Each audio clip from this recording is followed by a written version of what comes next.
Everybody loves a fantastic, timely webinar. So we'll kick off. Good morning, everyone. Thank you for joining for this webinar. We are recording this and we are live streaming this as well. So we would love to have a conversation with you. And of course, if you're not able to join us, there will be a recording available later on for you to see as well. The topic today is digital transformation and supports from Irish government, where it was titled Irish government. And then I realized, wait, hold on a second. Diane is going to cover Northern Ireland as well. And with all that political updates which are happening at the moment for us, it is important to cover the Irish government update as well. So I've just changed it slightly to say digital transformation and supports from government. So let's carry on. Speakers today, Rohit is my name from a company called Target Integration. Our reason of hosting and creating this webinar for you is we are involved in digital transformation projects on a regular basis. And more these projects are now being funded by government. We have recently finished another work for a digital discovery grant, which was provided by Intertrade Ireland. And looking at these, we thought, why not bring this update to a lot of businesses who don't know about the supports available and how those supports can be utilized. We will also have Diane. Diane, if you want to say a few words about yourself and of course why you're here as well. Yeah, hi everyone. I'm Diane Roberts. I run a company called XP Innovates.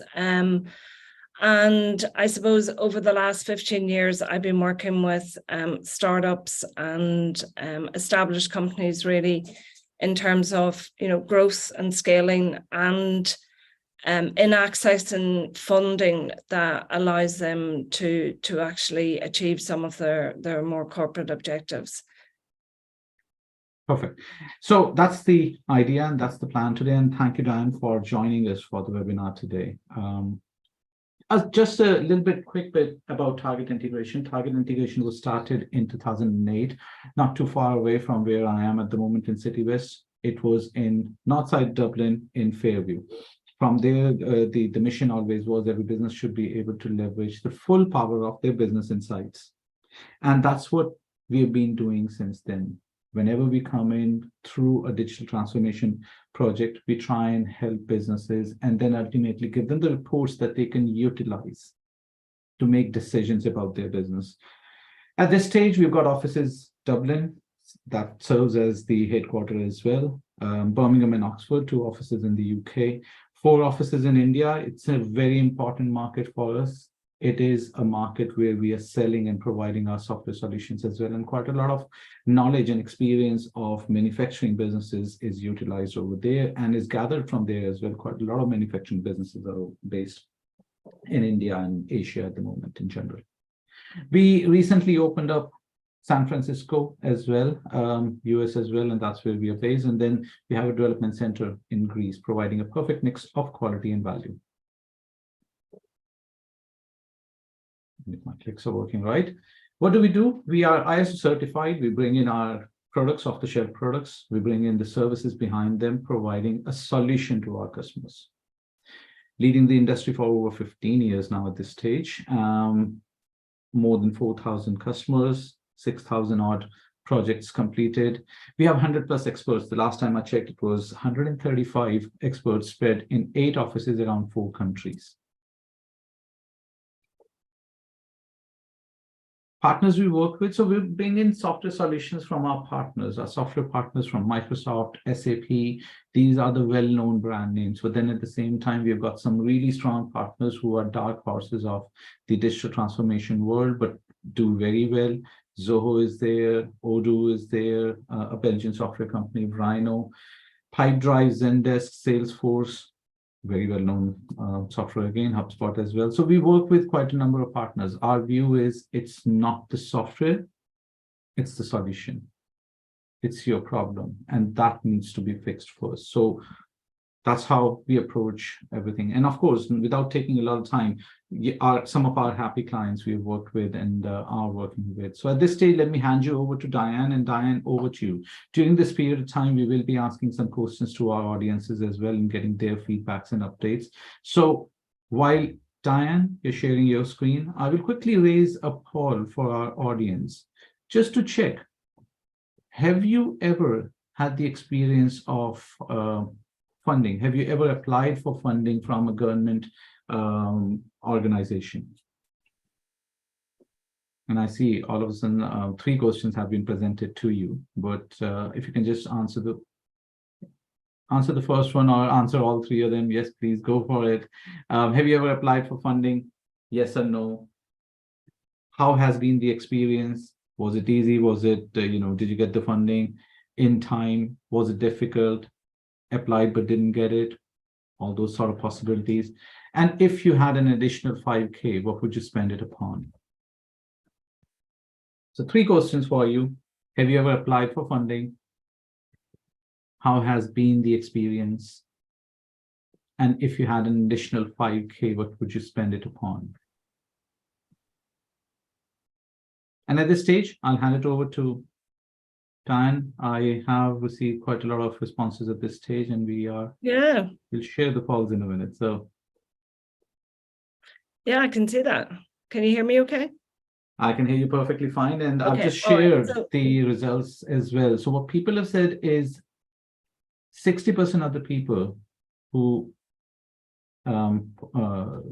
casted their vote on the poll have said that they have applied for funding. okay. 40% said they haven't. 60% have said it was difficult, and 40% said although we applied, but we never got funding. Wow, that's interesting. Very good. And yes, if you had an additional 5K, what would you spend it upon? Business automation, business process review, and nobody has answered on new software, new machinery, something else. It is biased towards digital transformation, I can understand, but don't forget, if the business automation in software was funded by the government, you can actually spend it on something else as well. Diane, over to you. Oh, that's great. Thanks, Rohit.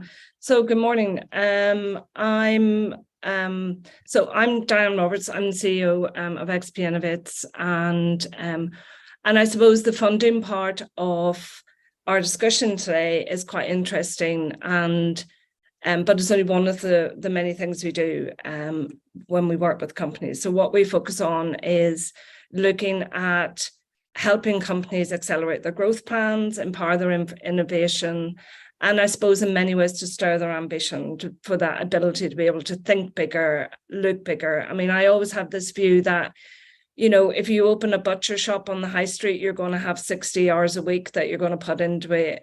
Why not build a multi-million-dollar company as well? So, and we have a very unique approach in that we work with companies around measurable impacts and trying to make an impact over 12 weeks. Okay, why is that moving on? Oh, there we go. Okay, so we've worked with a number of partners around Ireland. We're quite unique in that we work in Northern Ireland and in the Republic of Ireland. I'd say over 70% of my clients are from the Republic of Ireland, and we are, very close to people like Enterprise Ireland and the Leo and Invest NI, as well as a lot of the funding bodies across the island. And why that's important is because every time you go to look at a grant or you look for funding opportunities, typically the rules change, the people change, how they fund things change, and being able to keep close to that is extremely important. So we have many clients across the island, and as I say, funding is only one of the things we do. So I suppose the first question is, why do development agencies support digital innovation? And why is that important for them? Because 3 or 4 years ago, you really would not have seen Enterprise Ireland giving out a grant in order to be able to invest in internal products and services. And yet, post-COVID world that we actually live in now, we now realise, that the ability to be able to take your business offline, to be able to do that remotely, to be able to continue manufacturing, to be able to continue selling in an environment where people can't get into a room together actually was very important. So the development agencies have in the last 18 months come out with a lot of support around digital innovation. And the reason why they do it is, one, to compete in global markets. if you're able to become more productive, if you're able to get things out the door faster, cheaper, if you're able to connect with customers easier, you can be competitive in more global markets. So again, that's around productivity gains. We all know how difficult it is to get staffing, to get the right people on the right seats.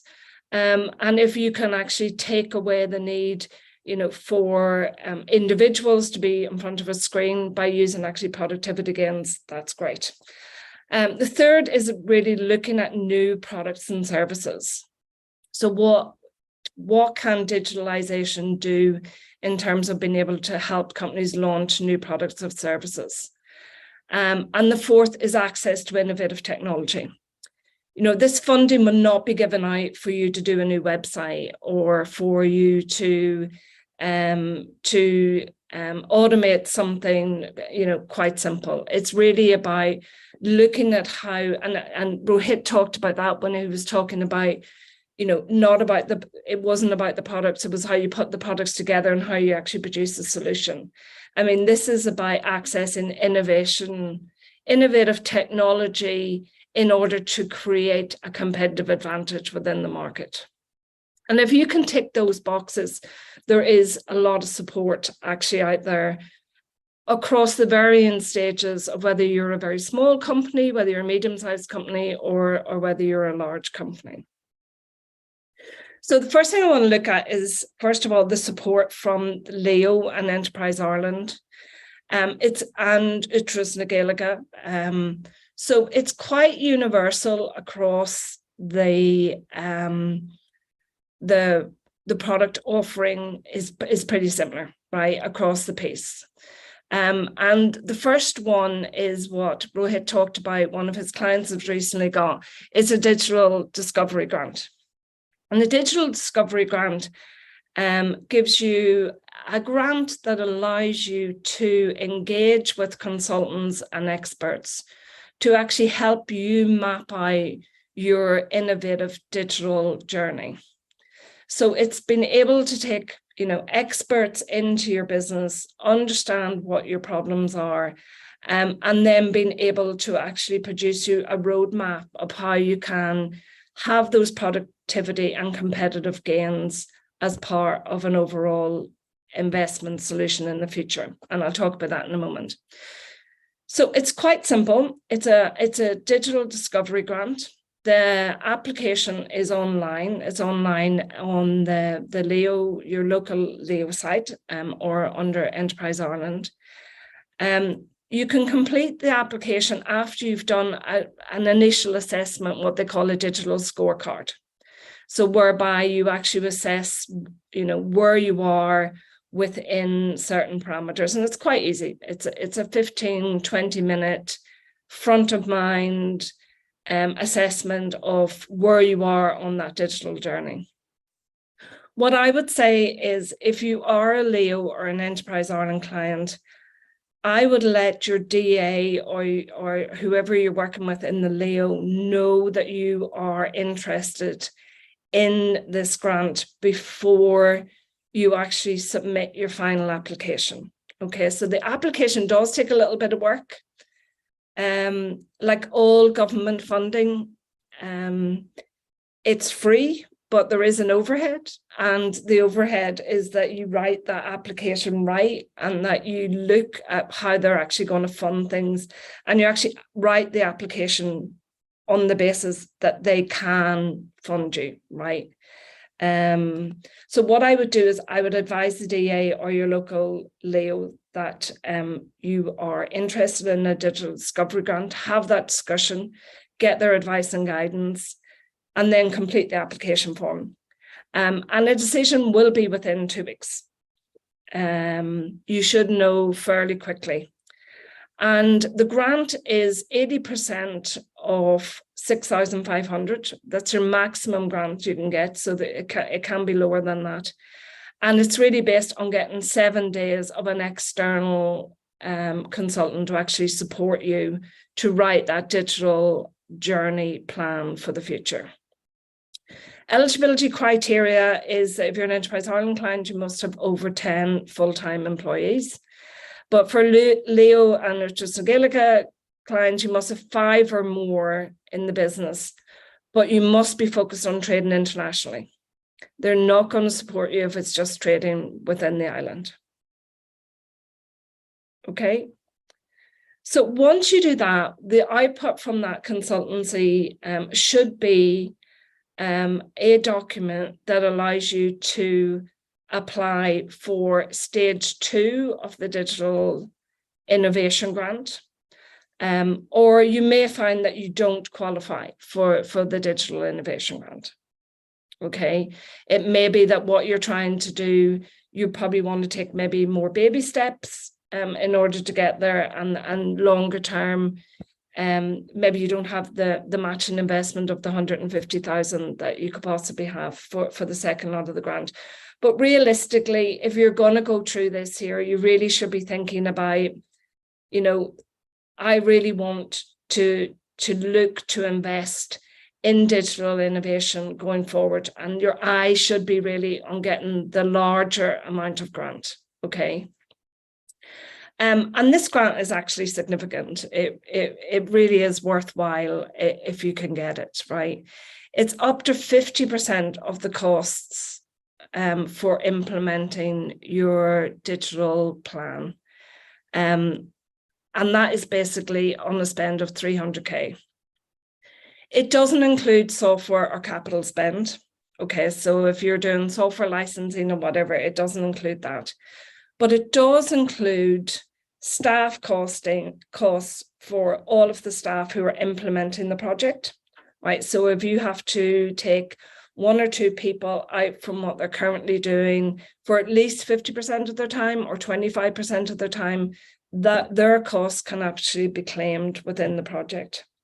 There's a 30% contribution to overheads, and that's overheads without the staff costing.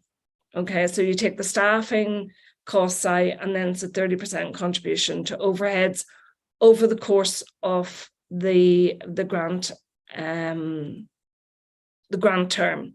So for example, if it could be 30% of your overheads for a year, 18 months, and I think 2 years is your maximum in terms of actually implementing the innovation. It also covers reasonable external consulting costs. So if you need someone to come in and assist your staff in terms of implementing the software, and in terms of managing your internal processes or doing a migration from one system that you currently have over to another, it should cover those costs as well.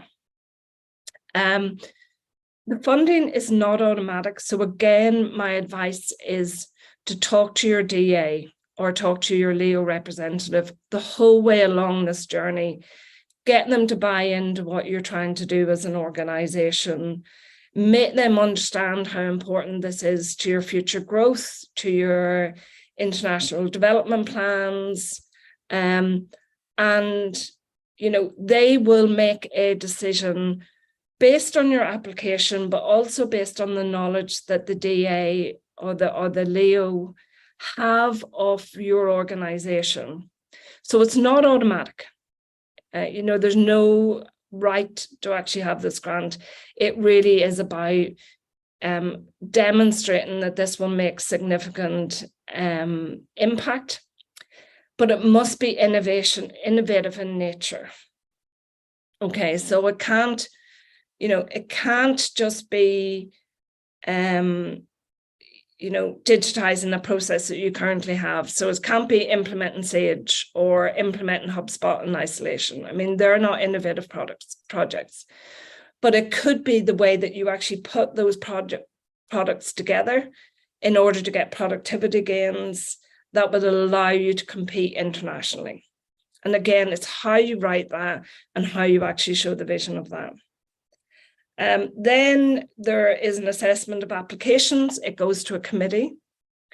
Your DA will bring it to the committee. So that's why they're a really important person as part of the project, because they have to be convinced that this is an innovative product. And it will get a complete commercial and technical assessment. So people may call the consultants that you've advised talking about on the technical side. They may want to talk to some clients in terms of around how that can impact you commercially. But if the award is granted, it is a significant amount of funding that you can get. And, you know, just going back to that poll about how difficult it is to kind of get grant funding, you know, some people find it really easy. And the reason why they find it really easy is because they know the rules, right? They know what the organizations can fund. And they write the application to support the rules, and they engage with their DA, and they take all that advice and guidance on. And it is an overhead. And sometimes it can be, you know, it can be quite difficult because you think, oh, this should be just easy. You know, I'm busy running my business over here. You know, why do I need to take my time out to write this grant application? Well, you know, the last time I looked, there's not an awful lot of people who are going to give you 150 grand of free money. And I think that's how you actually put forward. So be very critical with yourself in terms of, do I meet the criteria? Is this an innovative project? Can I make it more innovative? And then if it is, it's worthwhile putting the time and effort in to getting that support from the organizations that you need. Okay. Which is a very fair point, Diane. Yeah. Yeah, you know, it's every investment that's going to come into your business will carry a set of overheads. So it's really about that assessment of risk. You know, am I going for this grant because I know I have a really good chance of getting it, and therefore, if I have, let's put my best foot forward, and make sure that I actually meet the criteria and actually do a really good application form. So those are the kind of big pots of money, I suppose. Just hot off the presses is Intertrade Ireland. And I don't know whether many people know about Intertrade Ireland, but Intertrade Ireland was agency formed as part of the Good Friday Agreement. It's a development agency that looks to increase trade between Northern Ireland and the Republic of Ireland and vice versa. You know, I think whenever they were initially set up, there was less than 10% of companies north and south actually traded with each other.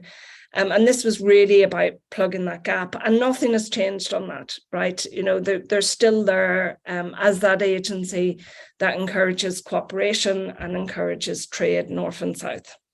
So this grant is open for businesses north and south. And it's funding for up to 20 days of support for a digital transformation. And I suppose if I was to give a bit of advice on this, I'd say that this is less about innovation and more about digitization. Okay, so if the first grant was about innovation, this grant is about getting you on that digital journey. So it could cover a website. It could cover implementation of Sage or Xero. It could cover, you know, implementation of HubSpot in order to make you more competitive. So it's less onerous in terms of the innovation. They have also got a diagnostic checklist as part of the application. I think there's less need to engage with Intertrade Ireland because that's just not how they work in terms of the application process, but there's definitely more need to really work on a really strong application, right? You know, that it will be assessed by people reading and assessing the application.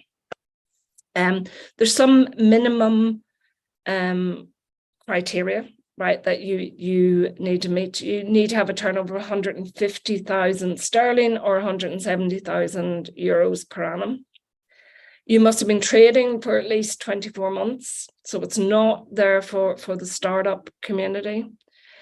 You must have some sort of website presence with 12 months analytics, right? And the reason why that is, a lot of this funding will go for people who want to make their website more responsive, make their do plugins to their website and start that digital journey. And I've done a couple of these myself. And if you've no analytics and you've no idea where the traffic, etc., is coming from, then you're kind of almost doing it blindside. So I love this criteria, actually, because I think it's really important that you have that background. But it has to be focused on cross-border trade, right? So when you're writing your application, you have to be talking about, so if you're a Republic of Ireland company, you want to be talking about all the wonderful trade you could get in Northern Ireland, right? Now, it may be that you could also get trade from the UK, okay? But that's not going to be part of the assessment, okay? And it could help you in other businesses around the world. But if you just on this application, just focus on your cross-border trade and make sure that cross-border trade is no more than 30% at this point in time, then that is the primary focus of their funding. They want to encourage more cross-border trade. And again, it's a competitive process. They have, I think they're going to do 70 of these over the course of the year. I think that was the figure. Don't quote me on it, but I think that's what they said. There's a date for it to go in. You will, from getting your application in to actually getting a decision, will be less than a month. And you will be given an advisory group to actually help you on that. And then you can choose which mentor you want to help you actually do that as part of it. But it's a great funding. 20 days of support is, it's somewhere around 15 to 18,000 pounds.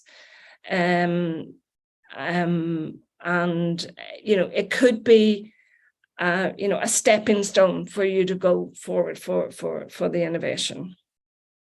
So that's kind of, I've one more to do, actually. Yes, we have been known that the leader will also support digitalization. So the leader organization, so if you're in a rural community outside the major cities, and it's actually under the first theme there, which is enterprise development. And they have been known to support digitalization strategies. There's no universal on the leader. If you talk to the leader in Dundalk, you might get a different, answer from the leader in Cork. But if you're in a rural community, it's certainly worth having that discussion. And I have been known for grants, on a 30k spend of people actually getting 15. So certainly, if you're in a rural environment in Ireland, you should reach out and see if there's any supports in that way. Now, the most important thing, the golden rule when you're getting grant funding, is this wonderful word called double funding.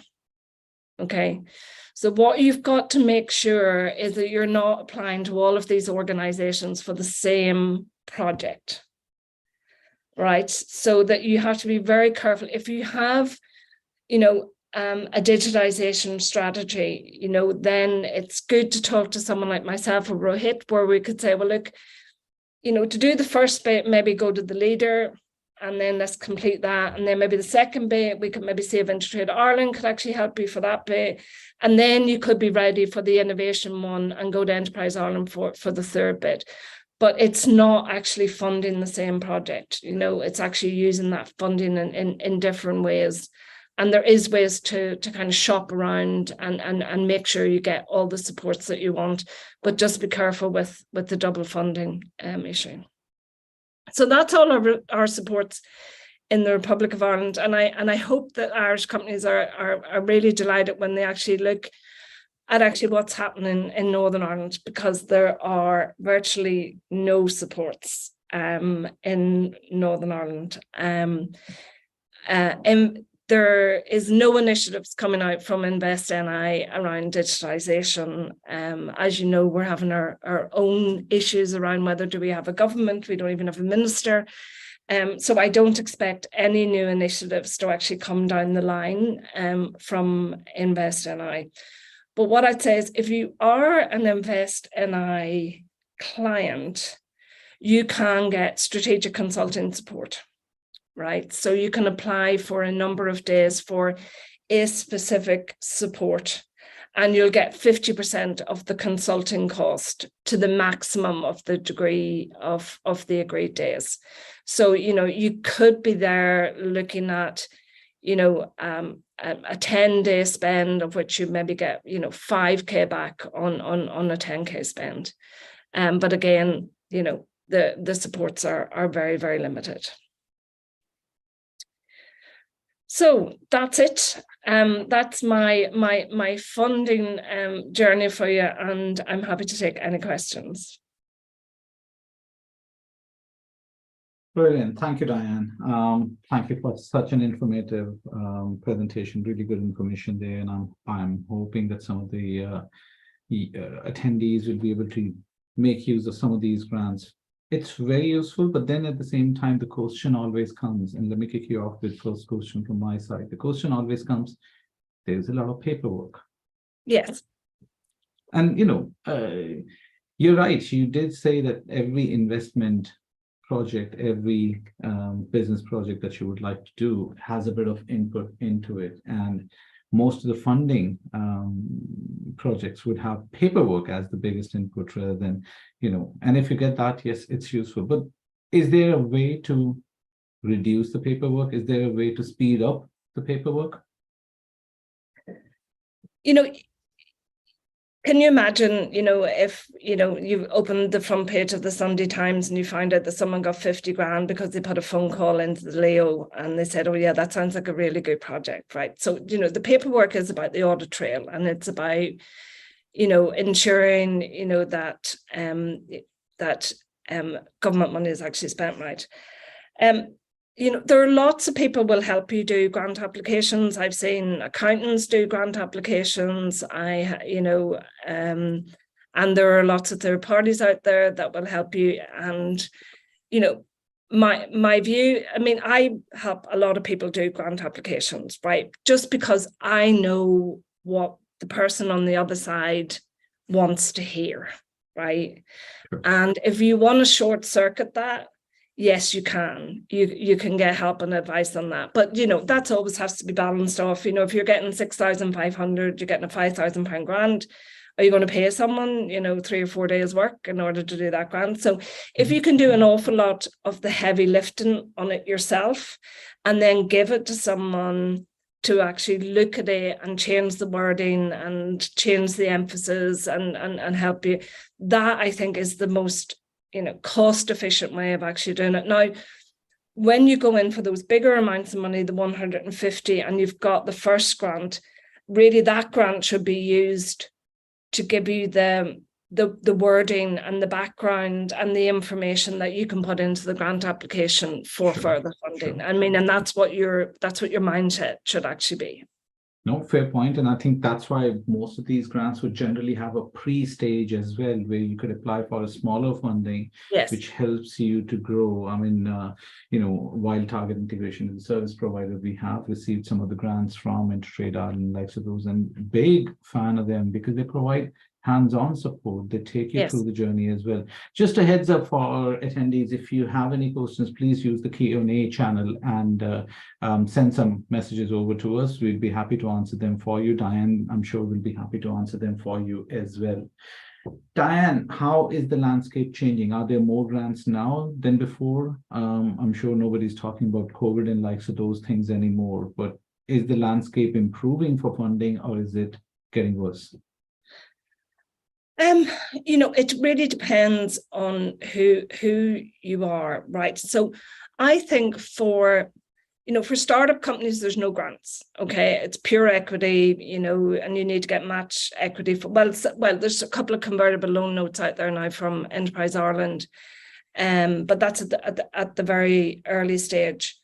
But in terms of companies who are scaling, when I worked in Enterprise Ireland, we would never have dreamt of giving a grant, right? Never, right?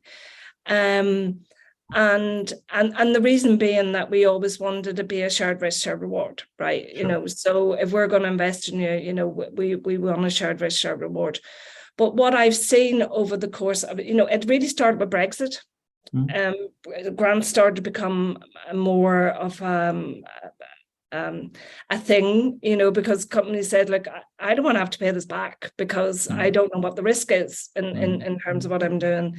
And I think the current, you know, flavour from Enterprise Ireland is that they will bring grants where there is a market failure, right? Sure. Or where they have to actually support people. And also the other side is, you know, does Enterprise Ireland really want to be going around giving equity into all of these SMEs or these medium-sized companies around the world, you know, for around the country for 150 grand? Then they have to manage that portfolio. Then they've got, you know, they've all the overheads of all that sort of stuff. So I think grants are around to stay, but they will always need a contribution from the company. You know, your 50% grant is probably around to stay. And I think this year, because of the really tight funding environment that there is, I think we will see more grants emerge, depending on how this recession will hit our SME. Sure. And of course, digital transformation grants, I think the best thing I like about them, it's not about, you know, replacing job, it's more about making you more productive and having a productive workforce. It's not about only recession or difficult times, but when it is difficult to hire people. Like we went through a major phase where it was very difficult to hire people, salary hikes everywhere, and optimizing the processes, making them automated was the best thing we could have done as businesses. And yes, I think that's where these grants can be very helpful. So I don't see very many questions coming at the moment. So if you have any other last few questions for us, please send them across. Otherwise, we'll finish this off. You have Diane's contact details and Target Integration available at info@targetintegration.com as well. So Diane, overall, from a digital transformation perspective, like, how do you see things, you know, impacting once somebody has gone through this discovery grant? And of course, the question which has just come in as well is similar on those lines as well.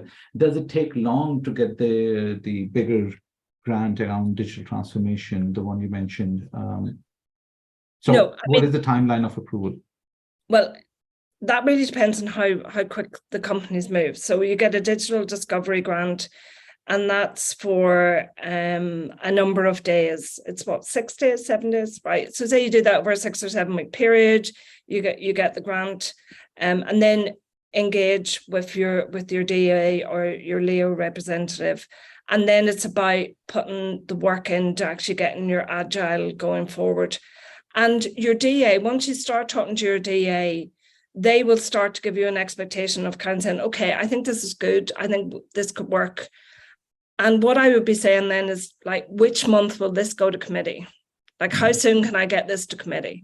Because that is your blocker, right? Because, and the longer you leave it, if you let that float away a little bit, you know, DAs are really busy, and they want to go with projects that are ready and whatever. So it can be as long as you want it to be, but it also, if you can keep your focus on it and create a sense of urgency.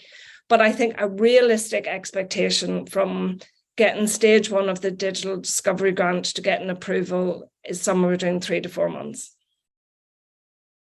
Fair enough. And I think quite a lot of content for your second application comes in from the discovery grant anyway. Totally. So the paperwork is quicker. Yeah. And if you get your digital discovery grant, make sure you make that clear to whoever the provider is that's doing that there, that you want to go for an Agile Innovation Grant, and that you want them, one of their outputs is to give you enough information that you can go for this bigger amount of money. Then that, you know, if you keep your focus on that, that actually should you know, make that application an awful lot easier. Good. Thank you for all the support. One more question here. So what is the best way to approach the grant, for example, direct before considering a company to work? I'm assuming it's company to work for the digital transformation or company to work for supporting you with the grant? There are two different answers to this, whoever else has asked this. So what is the best way to approach the grant? For example, direct before considering a company to work. Sorry, do you get it? I don't get it. Sorry. Well, I can probably answer it in two ways. Yeah, you answer it, and then I'll tell you if I think it's different. Okay, so what is the best way to approach the grant? For example, direct before considering a company to work with. So effectively, one, approach the grant yourself first. If you find the application process difficult, that's where Diane and XP Innovates and likes of those organizations can come in and help you out. Then if you are looking for somebody to do the work in these grants, they're not looking for quotations. So if I'm right, yeah, so you can apply for it, get it, and then decide who you would like to work with. So there is a, there is it's your decision. Yeah.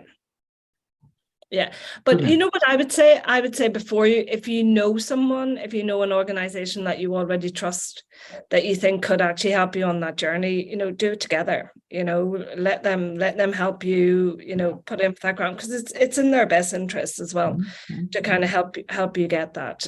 So if you have identified someone, then great, but you don't have to identify. And I suppose that, you know, that while your first important relationship is with the DA in order to get that across the line, your second important relationship is that provider. It's the person who's going to hold your hand and make it happen. And we've all heard, you know, so many scare stories about getting that wrong, right? You know, so, you know, if you have someone and you trust them, you know, get them involved in your business as early as you can in order to help you do that. That's it. True. Okay, thank you everyone for joining. Thank you. You know, we've taken quite a bit of your time, but hope this was useful and it'll drive you towards applying for a grant with Enterprise Ireland, with Intertrade Ireland, with local enterprise offices. But one way or the other, invest a little bit in your digital transformation, in your improvement of your, you know, IT landscape, in the improvement of your business processes, and it'll go a long way. It'll impact the business very positively. Diane, thank you for all the information that Thanks you for inviting provided. me. See you all at the next webinar. Whenever we run it, you will see it from our LinkedIn page as well as all the social media channels. With that, thank you and goodbye. Have a good day. Great. Thank you.